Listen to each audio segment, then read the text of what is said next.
तो देखा आपने, विदेश मंत्री सुषमा स्वराज ने संयुक्त राष्ट्र महासभा में अपना भाषण खत्म किया। बहुत लंबा भाषण नहीं था, लेकिन आपने नोट किया होगा कि आधा समय उन्होंने हिंदुस्तान को एक वर्ल्ड पावर के तौर पर देखते हुए वो बड़ी बड़ी बातें रखी जो शायद बहुत बड़े बड़े लोकतांत्रिक और जिम्मेदार देश सुनना चाहते हैं। लेकिन पाकिस्तान, कश्मीर और आतंकवाद उनके इस भाषण के दूसरे हिस्से में प्रमुखता से छाया रहा। पाकिस्तान को लेकर बहुत साफ नीति ऐसा लगता है कि अब इस सरकार ने अपना ली। कश्मीर बिल्कुल पहले से जो हर कोई कहता आ रहा है, एक बार फिर से सीधा संदेश, अगर पाकिस्तान को लगता है कि भारत को ब्लैकमेल करके देश का कोई हिस्सा हमसे छीन सकता है तो वो ख्वाब देखना छोड़ दे। पाकिस्तान को एक बार फिर से एक्सपोज करने की कोशिश करते हुए पूरी दुनिया से सुषमा स्वराज ने अपील की है कि अब ऐसे देशों का बॉयकॉट कर देना चाहिए, बहिष्कार कर देना चाहिए जो आतंक को पालते हैं, बोते हैं, उगाते हैं। और यह भी कहा कि ऐसा देश जहां पर संयुक्त राष्ट्र जैसे जिन आतंकवादियों पर बैन लगा चुका है, ऐसे आतंकी जिस देश में खुले घूम रहे हैं, जलसे कर रहे हैं, संयुक्त राष्ट्र को और पूरी दुनिया को इसका संज्ञान लेना चाहिए। देश इस तरह की रणनीति में शामिल नहीं होना चाहता तो फिर हम उसे अलग थलग कर दें। अगर कोई देश इस तरह की रणनीति में शामिल नहीं होना चाहता तो मेरी मांग है कि हम उसे अलग थलग कर दें, क्योंकि दुनिया में ऐसे देश हैं जो बोते भी हैं तो आतंकवाद, उगाते भी हैं तो आतंकवाद, बेचते भी हैं तो आतंकवाद और निर्यात भी करते हैं तो आतंकवाद। आतंकवादियों को पालना कुछ देशों का शौक बन गया है। ऐसे शौकीन देशों की पहचान करके उनकी जवाबदेही सुनिश्चित की जानी चाहिए और ऐसे देशों को भी चिन्हित करना चाहिए जहां संयुक्त राष्ट्र द्वारा प्रतिबंधित आतंकवादी सरेआम जलसे कर रहे हैं।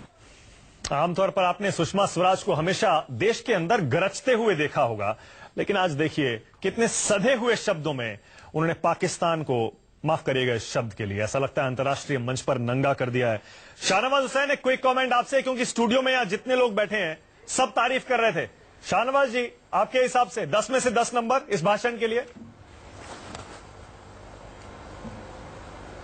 देखिए, देश के 121 करोड़ लोगों की तरफ से सारे नंबर, जो देश चाहता है और जिस अंदाज में उन्होंने अपनी बात रखी है, पाकिस्तानियों ने भी सुना होगा तो उनको लगा होगा कि पाकिस्तान किस कोने में खड़ा है। भारत एक बड़ा देश है, बड़े देश के नेता के तौर पर उन्होंने बात रखी है और आतंकवाद पर पाकिस्तान को पूरी तरह बेनकाब किया है, क्योंकि अब पाकिस्तान किसी नकाब में छुप नहीं सकता। पाकिस्तान की जो हरकतें हैं वो पूरी दुनिया को मालूम है। जिसको संयुक्त राष्ट्र संघ ने जिस आतंकियों को बैन कर रखा है वो खुलेआम जलसे करते हैं। इसलिए साफ तौर पे भारत का संदेश कि ऐसे देश, आतंकी देश को अलग थलग कर देना चाहिए, आइसोलेट कर देना चाहिए। और इसमें जिस तरह की तालियां उनको मिली है उससे आपको अंदाजा होगा कि भारत को किस तरह का समर्थन प्राप्त हुआ है। ठीक है। दूसरी बात, उन्होंने जिस तरह संयुक्त राष्ट्र संघ में भारत जिस तरह उसकी सुरक्षा परिषद में विस्तार होना चाहिए इसको भी रखा, और भारत क्या कर रहा है दुनिया के लिए इसको भी रखा। उनका भाषण पूरे दुनिया के लिए भी था और पाकिस्तान को कड़ा संदेश देना। बिल्कुल शाहनवाज जी, आपको जानकर खुशी होगी, आज स्टूडियो में जितने लोग बैठे हैं सब तारीफ कर रहे थे। इवन जयवीर शेरगिल भी कह रहे थे बहुत बढ़िया बातें कह रही हैं सुषमा स्वराज।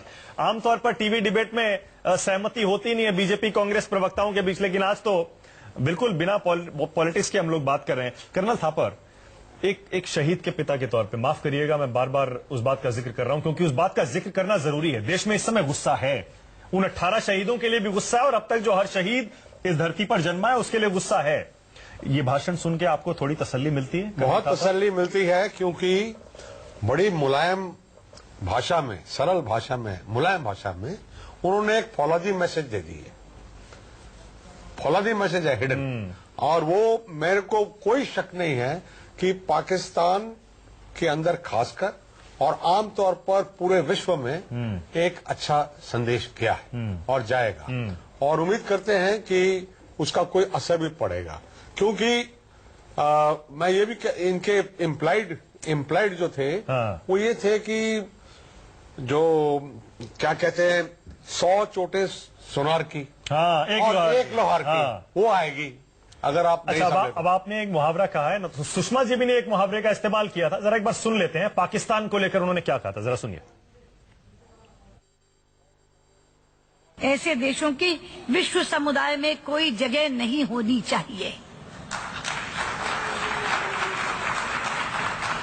अध्यक्ष जी, 21 तारीख को इसी मंच से पाकिस्तान के प्रधानमंत्री ने भारत के संबंध में 2 बातें कही, जिनका जवाब देना चाहूंगी। एक तो उन्होंने कहा कि मेरे देश में मानवाधिकार का उल्लंघन हो रहा है। मैं कहना चाहूंगी कि जिनके अपने घर शीशे के हों, उन्हें दूसरों पर पत्थर नहीं फेंकने चाहिए। जरा एक कर्नल दानवीर सिंह, क्योंकि आप बीच में ही आए थे भाषण के, कर्नल दानवीर सिंह 10 में से कितने नंबर देंगे और सबसे अच्छी बात कौन सी लगी आपको इस भाषण की सुषमा स्वराज जी के? देखिए, 10 में से पूरे 10 नंबर मिलेंगे, और क्योंकि मैं वॉरियर क्लास से हूं, क्योंकि सेना से हूं, तो हमारा नजरिया बाकी लोगों से देखने में अलग होगा।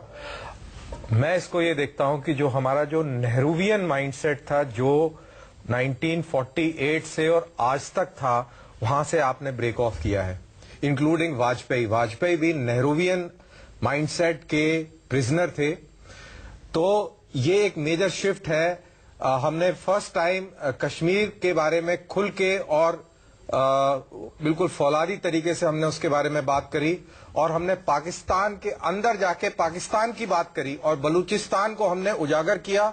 ये एक बहुत अहम चीज है। उससे पहले, इस स्टेज से पहले कभी भी आज तक ऐसा नहीं हुआ कि हमारा कोई नेता गया हो और वो उसने कश्मीर का के भी बोला हो, इस डर से कि कहीं वो इंटरनेशनलाइज ना हो जाए। लेकिन इस बार तो मजबूरी थी, इस बार तो उनको जवाब देना था क्योंकि आरोप लग चुका था। मजबूरी पहले भी कई बार इन्होंने हमें उकसाया, लेकिन ये फर्स्ट टाइम हमने ऐसा किया है। हम आज तक हमने सारी जंगें जो हैं, इंक्लूडिंग कारगिल, हमने सारी जंगें जो हैं सरहद पे जीती हैं और टेबल पे हारी हैं।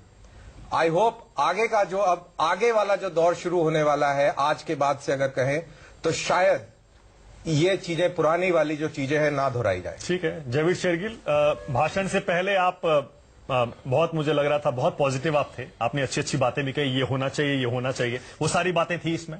देखिए, पहले तो जो मुझे बात अच्छी लगी, जो मैंने आपको लिस्ट की थी, थोड़ा सा समय लूंगा बस।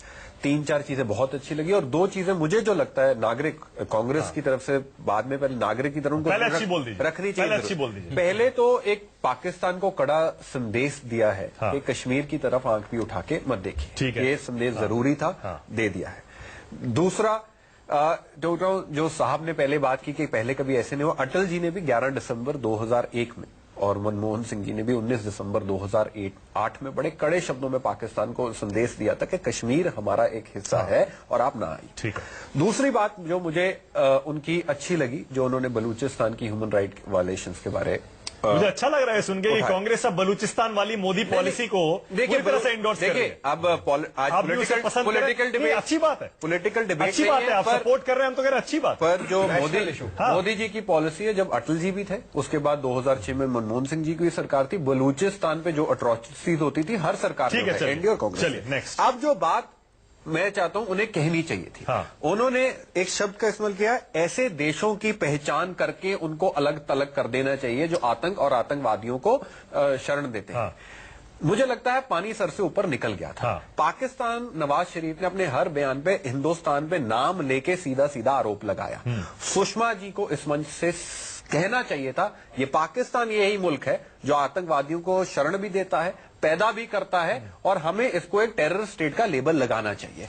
नाम लेके उनको कहना चाहिए था। लेकिन उन्होंने ये तो कहा कि इसको बॉयकॉट करना चाहिए, अलग थलग कर देना चाहिए, नाम लेके नहीं, पर वो सबको पता है कि पाकिस्तान के बारे में बात कर रही है। देखिए, एक मतलब कुछ फर्क पड़ता है आपके हिसाब से? इंटरनेशनल डिप्लोमेसी में पड़ता है। हमें अपनी इंटेंशन पूरी दुनिया को क्लियर कर देनी चाहिए। हाँ, हम पाकिस्तान के बारे बात कर रहे हैं, हाँ हम चाहते हैं कि आप सिर्फ कागजों पे निंदा ना करें, क्योंकि पाकिस्तान की जो आतंकवादी मानसिकता उस पर फर्क नहीं पड़ता। और आखिरी बात सिर्फ होगा, उनको अपील करनी चाहिए थी, यूएस की जितने देश हैं, कि जितने देश आर्थिक तरह पाकिस्तान की मदद करते हैं, राजनीतिक तौर पे करते हैं, आप बंद कीजिए, नहीं तो आतंकवाद का अजगर हमें निकल जाएगा। राकेश जी, आपको भी लग रहा है कि पूरी तरह से उन्होंने कहीं ना कहीं इंटरनेशनल कम्युनिटी से अपील करते हुए कहीं थोड़ा सा एक हिचकिचाहट दिखी सुषमा जी? उस पर सब देशों को कह रही हैं कि हमको मिलके करना पड़ेगा। ये भी कहा कि ऐसे देश जो ऐसे देशों को सपोर्ट करते हैं उन्हें सोचना चाहिए। उस पर आने से पहले मैं एक कमेंट करूंगा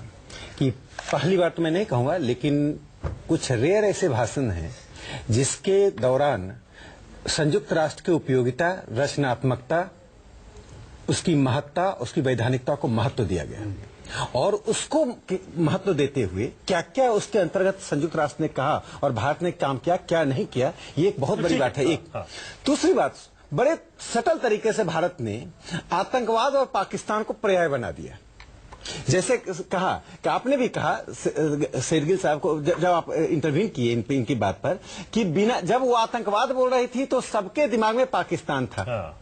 हमारे नहीं, वहां जितनी बार तालियां बजी, नवाज बोल रहे थे, तालियों के लिए प्रतीक्षा करते रह गए, कुर्सियां चल रहा था। और सुषमा जी बोल रही थी तो भारत बोल रहा था।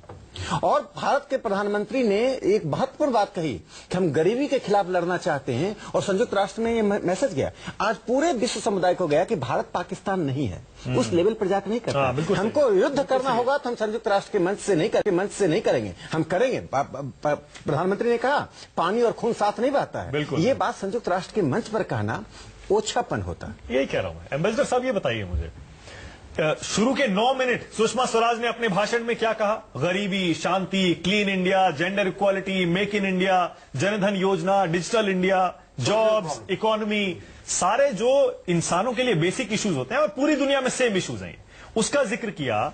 तो मुझे लगता है उसमें भी तालियां पड़ रही थी, हम देख रहे थे। शायद सबका ध्यान अपनी तरफ आकर्षित करने और साथ ही ये बताने कि हम एक रिस्पॉन्सिबल सॉफ्ट पावर है दुनिया की। बहुत बढ़िया मेरे ख्याल से स्ट्रैटेजी थी ये, जिसके बाद अपना पॉइंट उन्होंने बहुत शान से कह दिया। देखिए, मैं ये कहूंगा not only as a responsible soft power but as a responsible global power. और जो वहां पर उन्होंने खड़े होकर, पहले यहां पर मैं देख रहा था जो कुछ लोग कह रहे थे जो ये क्या बोल रही हैं, हम तो शुरू में सोच रहे थे एकदम वो आतंकवाद पर आएंगी, but I think that was the right strategy, that was the right approach. और उन्होंने, she spoke like a world leader, like India is a world leader and India is, हमको मालूम है जो विश्व की क्या समस्याएं हैं और उन समस्याओं का हमें टच करने के लिए सही मुद्दे उठाए गए थे। और सबसे जो उन्होंने महत्वपूर्ण मुद्दा उठाया, जो हम COP21 को, जो वहां पर फैसला हुआ है, तो उसका हम साइन कर देंगे 2 अक्टूबर को, क्योंकि वो महात्मा गांधी का है। ये वाला जो उन्होंने तालमेल जोड़ने के लिए। दूसरा, उनका जो बॉडी लैंग्वेज आप देखिए, आई थिंक बॉडी लैंग्वेज इतना सहज था, इतना पॉजिटिव था और इतना बिल्कुल, इतने देर में उन्होंने एक रैपो एस्टैब्लिश कर लिया और उसी की वजह से उनको इतना अप्लॉज मिला।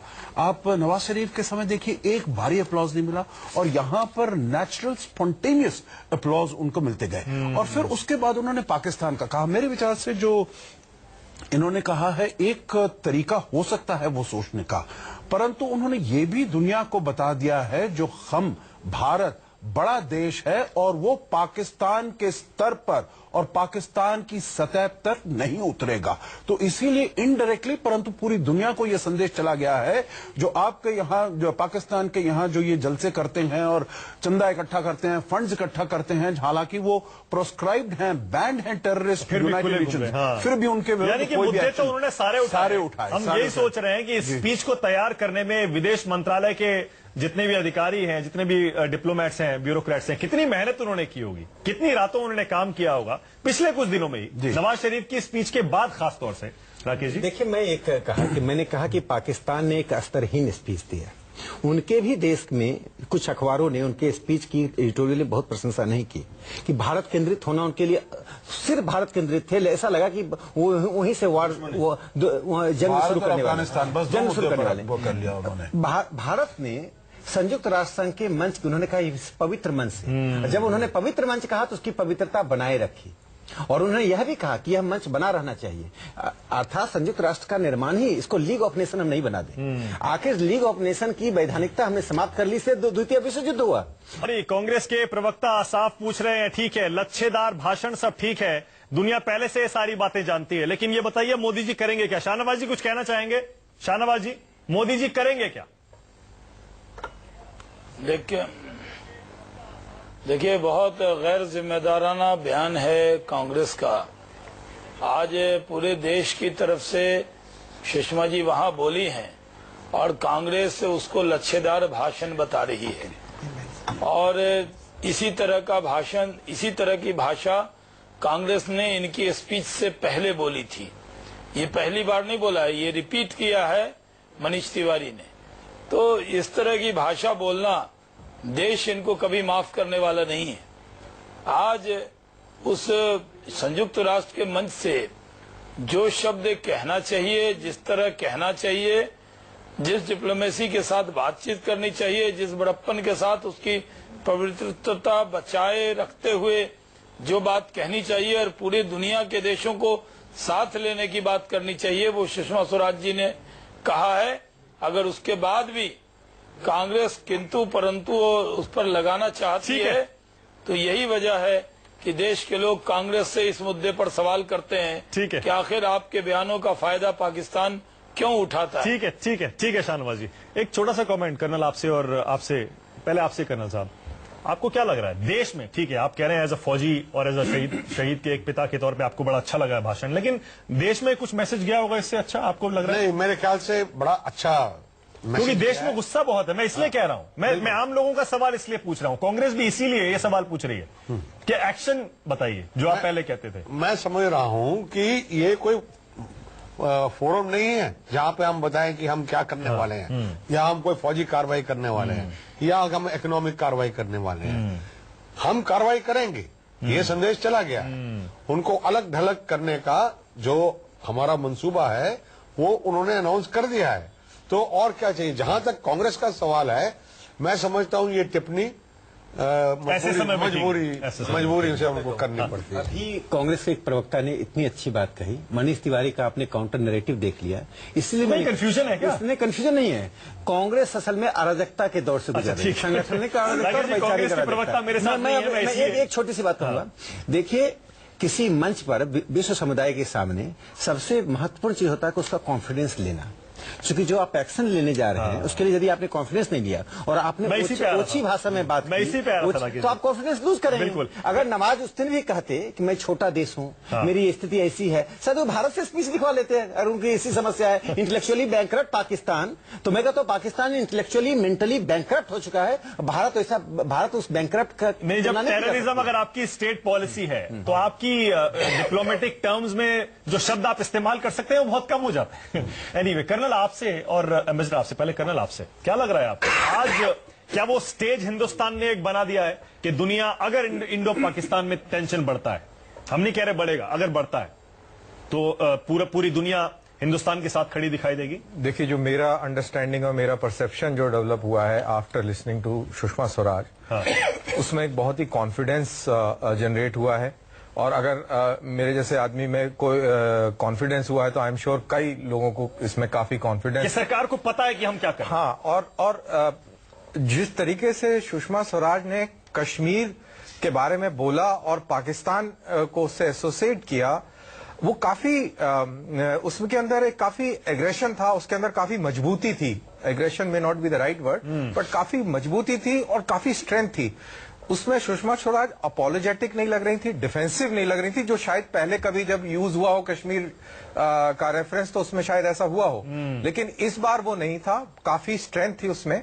और मेरे को ये कहने में कोई वो नहीं है कि ये जो है नेहरूवियन जो माइंडसेट से अलग हटके है। स्पेशली सो जब हमने इंडस वाटर ट्रीटी के ऊपर भी वो बात करी जो कि आज से पहले किसी ने नहीं करी, जो नेहरू द्वारा साइन थी। ठीक है, एम्बेसडर ये बताइए, जब 9 मिनट बाकी बड़े बड़े मुद्दों पर बोलने के बाद सुषमा जी आई, उन्होंने शुरू ऐसे किया कि 9/11 जिस शहर में हुआ था यहां से थोड़ी ही दूर, बहुत बढ़िया तरीका था स्टार्ट करने का कि यूएस को भी लगे, बाकी सारे लोगों को लगे, क्योंकि आतंकवाद की 9/11 से बड़ी घटना तो आज तक नहीं हुई दुनिया में। मुझे ये बताइए, आज क्या वो कॉर्ड सुषमा स्वराज ने टच की है सारे देशों में? क्या इंडो पाक टेंशन अगर बढ़ता है, अगर किसी तरह की कोई कार्रवाई भारत करने की सोचता है, तो क्या आज के भाषण के बाद ज्यादा सपोर्ट हिंदुस्तान एक्सपेक्ट कर सकता है? देखिए, जहां तक आतंकवाद का सवाल है तो भारत को पूरा सपोर्ट है, पूरी दुनिया का सपोर्ट है। जहां तक अगर कुछ जंग होती है, मतलब हमको देखना पड़ेगा जो हम क्या करते हैं, क्योंकि हम ऐसा तो चाहते नहीं है मिलिट्री एक्शन हो, ठीक है, देश की जनता ये चाहती है, जैसे कि प्रधानमंत्री ने स्वयं कहा, जो शोक भी है और आक्रोश भी है। और आक्रोश ये है, अगर 1965 वाला आक्रोश है तो देश की जनता देखना चाहती है जो हमने इतने अपने जवान खोए हैं, तो इसके बदले में हमने क्या किया है। आप पहले मेरे शो पे आए, आपने कहा था कि अगर कोई लिमिटेड स्ट्राइक भारत करना चाहे तो कर सकता है, उसके बाद उसे एस्केलेट करना पाकिस्तान के जी वो उसमें है, वो उसमें है। तो ये, परंतु इसका भी अब जैसे मैं कहूं, अगर विंडो ऑफ अपॉर्चुनिटी, अगर ये वाली जो हमने स्ट्राइक्स भी करनी थी, 18 तारीख को करते, 19 को करते, 20 को करते, जितना हम दूर जा रहे हैं उतना हमारे लिए ये विंडो ऑफ अपॉर्चुनिटी कम होता जा रहा है, और उससे जो देश के देशवासियों में जो आक्रोश है वो कम नहीं हो रहा है। लेकिन सरकार ये कह रही है, रूलिंग पार्टी के नेता भी, क्यों शाहनवाज जी, सही कह रहा हूं ना मैं, अभी कोई भी ऑप्शन आपने बंद तो नहीं किया है ना सरकार ने, ना रूलिंग पार्टी की तरफ से कोई ऑप्शन बंद नहीं है ना अभी। देखिए, दो मुल्कों में जो चीजें होती हैं, डिप्लोमेसी से भी होती है, और जो सेना करती है या सरकार को करना होता है वो ऐलान करके नहीं करती। आप ये समझ जाइए कि हमारे आज विदेश मंत्री जो हमारी बोली हैं, यूएन जनरल असेंबली में हमारा करम 26 को आया, उससे पहले प्रधानमंत्री जी वहां पर जो अपनी बात कहनी थी वो कही है। उन्होंने अपने मन की बात में भी रेडियो पे वो बात जो कहनी थी देश की जनता को इशारे में कहा है। अब सरकार पर भरोसा कीजिए, प्रधानमंत्री पर भरोसा कीजिए और अपनी सेना पर भरोसा कीजिए। हमने ये बातें नहीं की है, बल्कि हमने पाकिस्तान को पूरी तरह घेरा है, और जो सरकार के लेवल पर, जिस लेवल पर बातचीत होगी, बातचीत करके निर्णय सरकार करेगी। ठीक है, पूरा भरोसा देश को रखना चाहिए, कांग्रेस को भरोसा नहीं है, ये अलग बात। ठीक है राकेश जी, कोई कमेंट नहीं आपसे। मैं इतना ही कहूंगा, मैं क्योंकि देश की जनता जो चाह रही है मैं उस पर कह रहा हूँ, गुस्से में सब कह रही है वो वादे पूरे करिए जो आपने मैं इतना ही कहूंगा, भारतीय प्रधानमंत्री का 2 वक्तव्य बहुत ही महत्वपूर्ण है। एक, उन्होंने कहा कि देश में 1965 की तरह क्रोध है, एक, दूसरा उन्होंने कहा पानी और खून एक साथ नहीं है। अब जो लोग इसको समझकर भी नहीं समझ पा रहे हैं, कांग्रेस मध्ययुगीन संस्कृति में विश्वास करते कि अभी आया और सेना को भेज दो। अरे अंतर्राष्ट्रीय समुदाय को कॉन्फिडेंस भी देना पड़ता है, और जो बीमारी आपने इतने सालों से पाली है उसका इलाज करने में, थोड़ा सा सर्जरी करने में वक्त। ठीक है, यानी राकेश जी संघ की सोच भी बता रहे हैं, शाहनवाज जी रूलिंग पार्टी और सरकार की बात भी बता रहे हैं कि अभी कोई भी ऑप्शन बंद नहीं है, इसीलिए सरकार पर भरोसा रखिए, बार बार यही कहा जा रहा है। छोटा सा ब्रेक हमको लेना पड़ेगा, लेकिन सुषमा स्वराज ने यूएनजीए में, संयुक्त राष्ट्र महासभा में जोरदार जो भाषण दिया है उस पर बहस और चर्चा हम करते रहेंगे। फौरन हाजिर होते हैं इस ब्रेक के बाद।